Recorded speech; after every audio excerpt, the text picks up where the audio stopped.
The master brother and the slave both fell in love with the master's wife's sister. On a warm evening in the 1840s, the old plantation held its breath. Secrets moved like shadows between the oak trees. Hearts beat where they should not. A master's brother returned home with a restless past. A quiet slave carried a brave, hidden hope. And a young woman, the master's wife's sister, stood between two worlds without knowing it. Love came from two sides, both forbidden, both dangerous. One choice would change every life on the land. This is a story of silent looks, risky promises, and the price of loving the wrong person at the wrong time. This story takes place in the American South, long before freedom came. Life on the plantation followed strict rules. Masters ruled. Slaves obeyed. Women were expected to stay silent and loyal. But the heart does not follow rules. In this place lived Clara, the master's wife's younger sister. She was kind, curious, and lonely. Near her were Elias, an enslaved man with calm strength, and Henry, the master's brother, proud yet broken inside. None of them knew how deeply their lives were about to cross. If you enjoy deep, emotional stories like this, please like, share, and subscribe. The year was 1843. The Belmont plantation rested beside a slow river, its fields wide and quiet, its house tall and white. To strangers, it looked peaceful. To those who lived there, it was heavy with unspoken truth. Clara Whitmore arrived one spring morning with a small suitcase and a tired smile.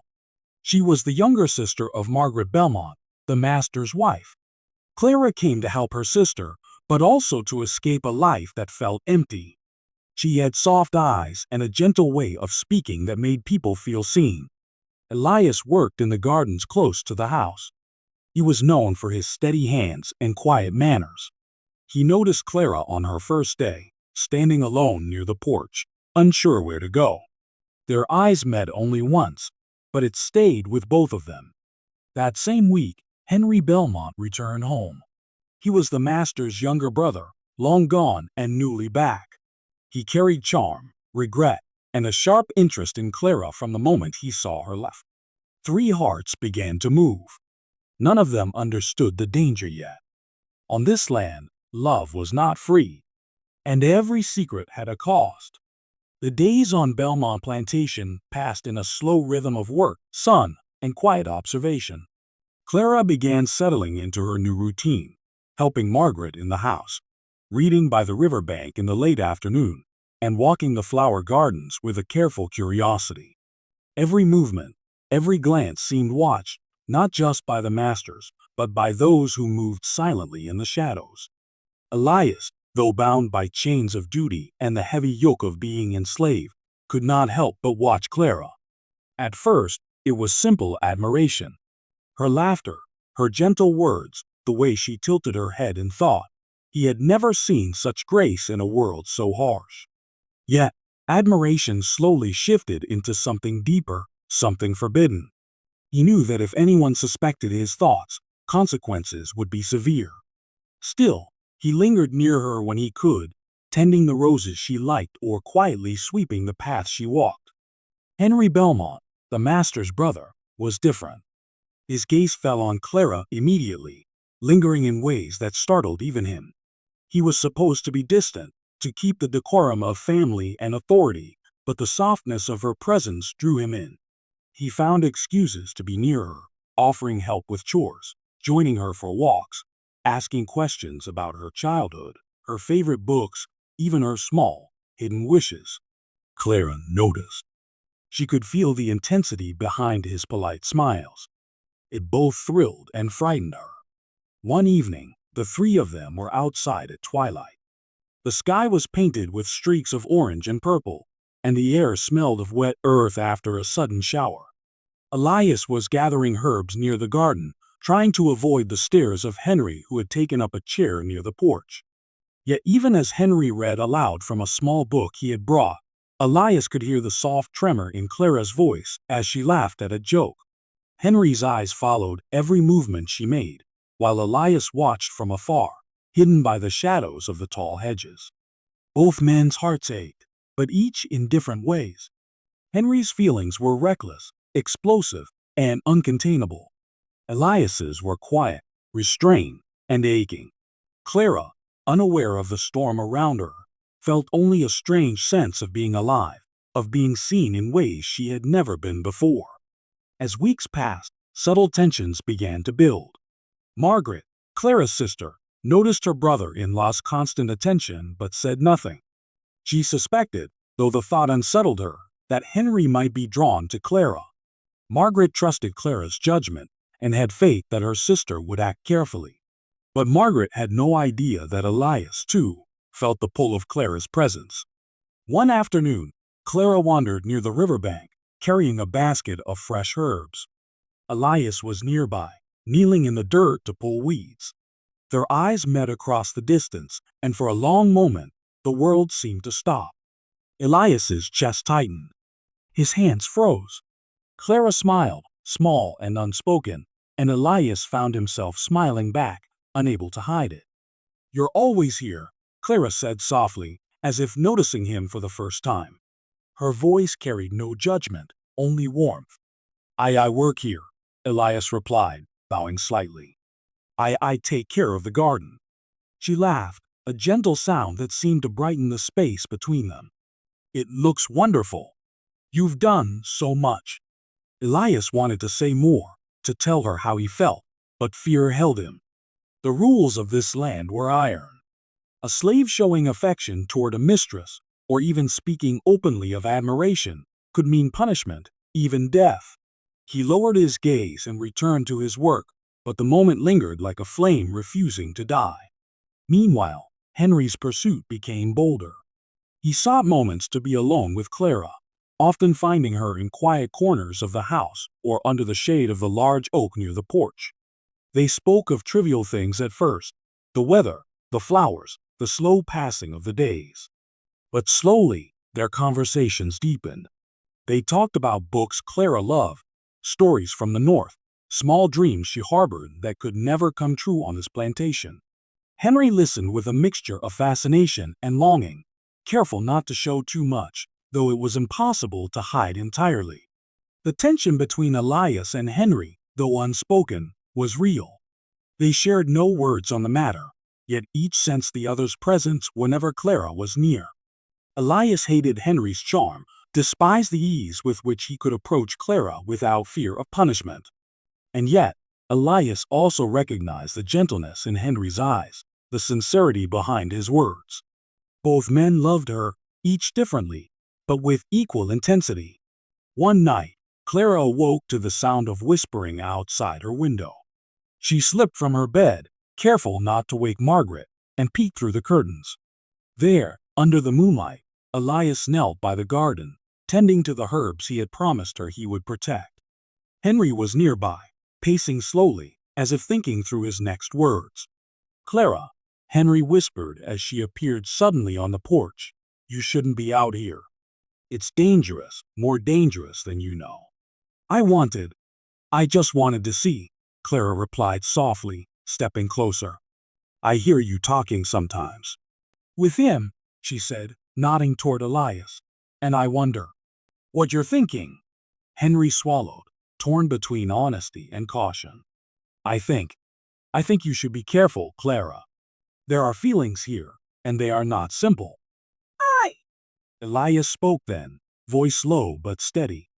"I only care for your safety, Miss Clara. That is all I can give you." The air was heavy with unspoken truths. Clara felt her heart tugged in two directions, toward Henry, whose life promised freedom and danger, and toward Elias, whose love was quiet but real, a tether in a world that offered her little choice. As days turned to weeks, small acts began to mark the growing intimacy between Clara and the two men. Elias would leave small herbs or flowers near her room, subtle gifts meant to show care without words. Henry, more boldly, would find excuses to speak with her, to touch her hand lightly, or to brush her hair from her face when she bent over a book. Each encounter deepened the web of emotions, and Clara felt both elation and fear. But the plantation had eyes and ears everywhere. Whispers traveled quickly. The bond forming between Clara and Elias did not go unnoticed by the other enslaved people, who watched carefully, sensing the danger. Henry's boldness also drew attention, particularly from Margaret, whose silent worry grew. She saw Henry's lingering looks, his gentle touch, and though she trusted Clara to act wisely, she feared the inevitable consequences if the truth ever came out. And so, the stage was set. Clara stood at the center of a storm she could neither control nor fully understand. Elias watched quietly, love restrained by fear. Henry acted boldly, love fueled by desire and longing. And the plantation held its breath, waiting for the first spark to ignite what could destroy or bind them all. The summer sun scorched the Belmont fields, and the air was thick with humidity and tension. Clara could feel it, even in the quiet moments. Her heart ached in ways she couldn't name. Each day, she was drawn more toward Elias and Henry, each man awakening a different part of her soul. But secrets have weight, and the more she tried to ignore them, the heavier they became. One late afternoon, Clara went to the garden to gather herbs for Margaret. She moved slowly, savoring the brief peace away from the heavy stairs and endless work. She was startled to see Elias kneeling among the flowers, his hands steady even as sweat dripped from his brow. He looked up and smiled, but there was something different in his eyes that day. A tension, a worry, and a longing all wrapped together. "Miss Clara," he said softly, brushing dirt from his hands, I must speak with you." "But not here." Clara's heart beat faster. She nodded, knowing instinctively that what he had to say was dangerous. "Where then?" she whispered. He motioned toward the old oak by the riverbank, its branches casting long, dark shadows as the sun began to dip behind the trees. They walked silently, the soft crunch of their footsteps on the dirt the only sound. When they reached the tree, Elias stopped, turning to face her fully. "I cannot hide this," he said, his voice trembling slightly. "I care for you, Clara. More than I should. More than is safe. But I cannot stop." Clara's eyes filled with both fear and longing. She knew the danger of these words. If Henry, or anyone else, found out, Elias would face punishment, perhaps worse. But at the same time, she could not deny the pull she felt toward him. I feel it too," she admitted softly. "But it is so complicated, so dangerous." Before they could speak further, the sound of footsteps approached. Henry emerged from the shadows, his face pale with sudden emotion. He had seen them from a distance, and his heart sank at the sight. He had wanted to believe he could be honest with Clara, but now the truth was undeniable. Elias loved her. And he, Henry, loved her as well. "Clara," Henry said, his voice low but sharp, "you shouldn't be here with him." Elias stepped forward instinctively. "I will not harm her, sir." "You will step aside," Henry snapped, the anger in his voice matching the ache in his heart. She belongs where she chooses. But I will not let this ruin happen." Clara felt torn in two directions, her chest tight, tears welling in her eyes. "Please stop. Both of you." "I cannot." Henry reached out, gently taking her hand. "Clara, I love you. I have loved you from the moment I saw you here. I cannot hide it any longer." Elias's hands clenched at his sides. "I love you, Clara. I will not hide it either. But we cannot be together openly. The world will not allow it." For a long moment, the three of them stood frozen, each trapped by desire, fear, and the impossible choice before them. Then, without warning, Margaret appeared at the edge of the garden. Her eyes widened as she took in the scene. Clara's tear-streaked face, Henry's hand still holding hers, Elias standing a few steps away, trembling with emotion. "What is happening here?" Margaret demanded, her voice both stern and fearful. Clara stepped back, her hands clasped tightly in front of her. "Sister, I cannot explain." Henry straightened, guilt and anger warring in his chest. "Margaret, we were only speaking. Nothing more." Elias remained silent, His head bowed. He knew nothing he said could protect him now. Margaret's eyes flicked to Clara, then to Henry, and finally to Elias. "Clara," she said softly, "you must come inside. This, this cannot happen." Clara obeyed, but her mind and heart raced. She knew nothing could remain the same. The feelings had been laid bare. The danger was now visible, no longer lurking in shadows. That night, Clara lay awake in her room, staring at the ceiling. The faces of both men haunted her. She felt suffocated by the weight of love and loyalty, by the impossibility of choosing. She wanted to love freely, but freedom was a stranger here. She wanted to choose the one who touched her soul most deeply, but to do so might cost a life. Elias's quiet strength called to her heart, while Henry's bold passion stirred her very being. She felt herself breaking apart, torn between two men, each deserving of her love in ways she could not give. The next morning, whispers began to spread through the plantation. The other slaves had seen something, small glimpses, stolen moments. Rumors traveled fast. Even the field hands noticed Henry's unusual attention and Elias's lingering gazes. Tension rose like heat from the summer sun. Henry confronted Elias that day near the stables. "We cannot continue like this," he said, his voice low but fierce. "This cannot happen, not for you, not for her, not for anyone." Elias's jaw tightened. "And yet, here we are. I cannot change my heart. I will protect her in any way I can, but I will not stop feeling." Henry's hands trembled. "Then we are doomed. If anyone finds out, all of us suffer." Clara, meanwhile, knew she could not avoid the reality any longer. She sought Elias quietly by the river that evening. I cannot choose," she whispered, tears streaking her face. "Not yet. But I cannot stop feeling for both of you either." Elias took her hands gently. "Then we wait," he said. "We wait until we can act safely. Until the time is right. I will be here, Clara. Always." Henry, hidden in the shadows, heard the words. His heart shattered, but he remained silent. He could not force her choice, no matter how much he ached. He walked away, leaving Clara and Elias together, but his shadow lingered in every corner of her thoughts. The plantation itself seemed to sense the tension. Nights became restless, the wind carrying whispers of what might happen next. Clara's heart was a battlefield, Elias's love was a quiet fire, and Henry's longing burned like wildfire. Nothing would ever be the same again. The climax had arrived. Secrets were exposed. Emotions could no longer be contained. And the choice Clara would eventually make between duty, desire, and forbidden love loomed closer, casting shadows across every life on Belmont Plantation.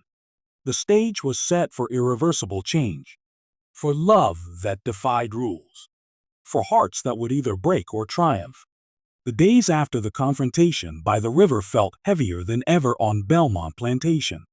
The heat of summer pressed down on the fields, the house, and on every secret heart. Clara moved quietly, her mind a storm of guilt, longing, and confusion. Every glance at Elias or Henry made her stomach tighten. She knew something had shifted forever, and now, every word, every gesture, carried weight. Elias, as always, kept to the shadows. He worked silently in the gardens, tending the roses and herbs Clara loved, moving with a grace that seemed almost impossible under the burden of his reality. He stole glances at her whenever he could, but he never dared to speak of what had passed by the river. Each moment they shared was silent but charged, a dance of unspoken feelings. Henry, on the other hand, could not hide his torment.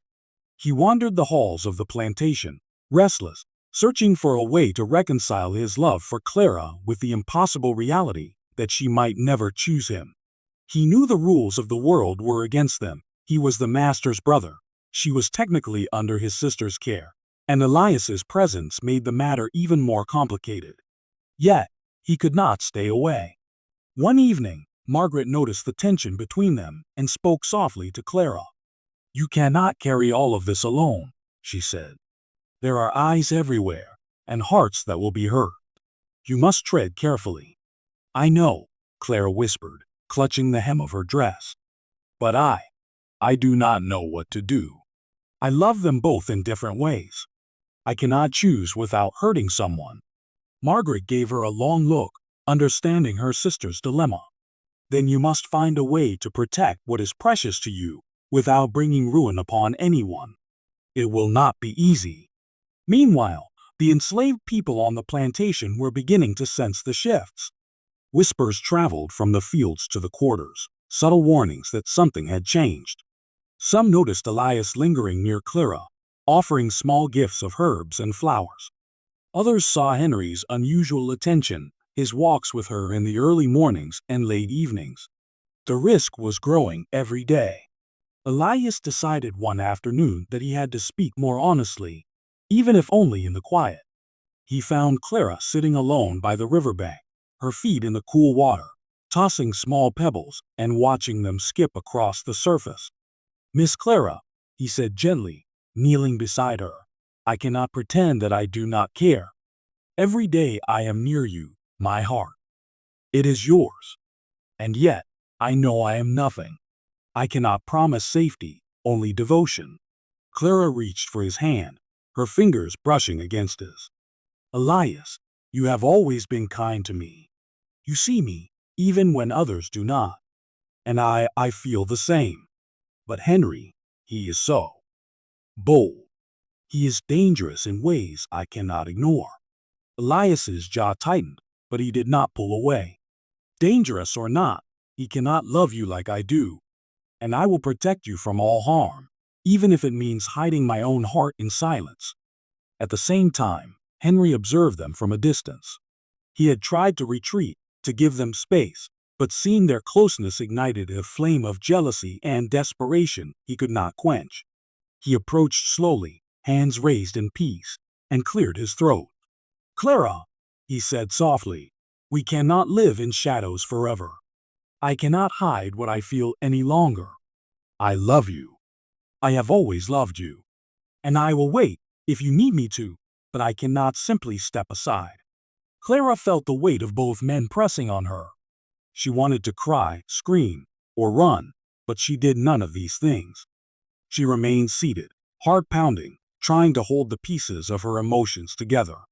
I need time," she whispered. "I cannot hurt either of you. But I cannot stop caring for both of you either." Elias lowered his gaze, understanding, though the ache in his chest was sharp. Henry's hand fell to his side, trembling slightly, yet his eyes never left hers. They were trapped in a delicate balance, a triangle of love, desire, and danger that threatened to unravel with a single misstep.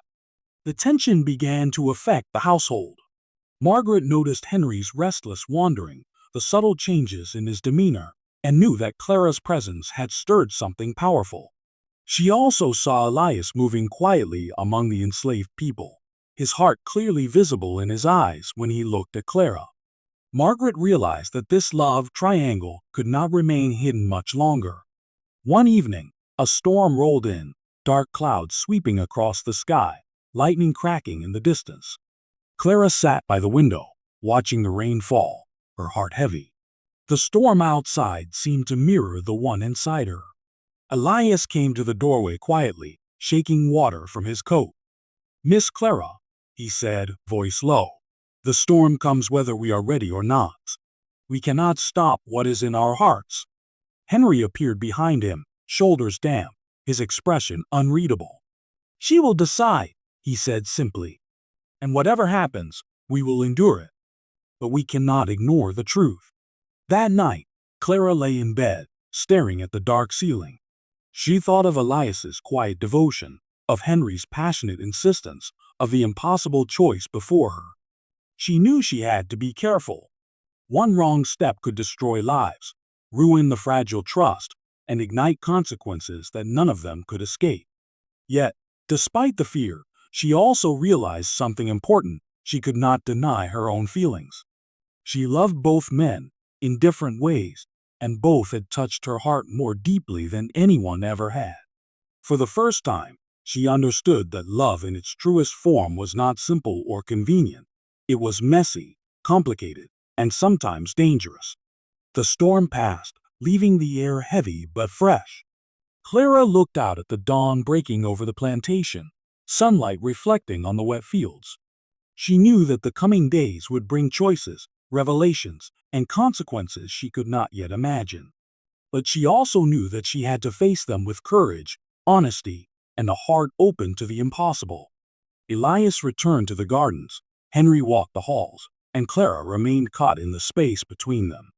The climax of their emotions had passed, but the fallout had only just begun. The delicate balance of love, secrecy, and duty would be tested in ways none of them were prepared for.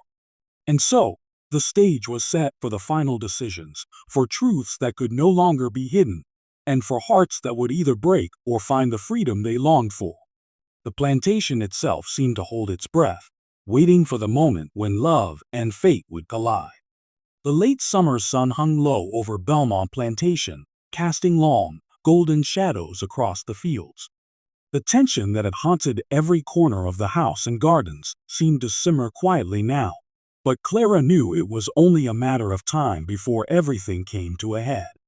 Her heart had been stretched thin between Elias and Henry, and now she had to face the truth of her feelings before anyone else forced the choice for her. Clara sat alone in the small garden behind the main house, the soft scent of roses filling the air. She had asked Elias to meet her here, away from the eyes and ears that always watched. When he arrived, she could see the quiet hope and cautious longing in his gaze. He knelt before her, hands folded as though asking for forgiveness and blessing all at once. "Miss Clara," he said gently, voice steady but trembling, "I have waited for any sign that you feel as I do. I have loved you silently, always, but I cannot ask for more than your heart allows." Clara's eyes filled with tears.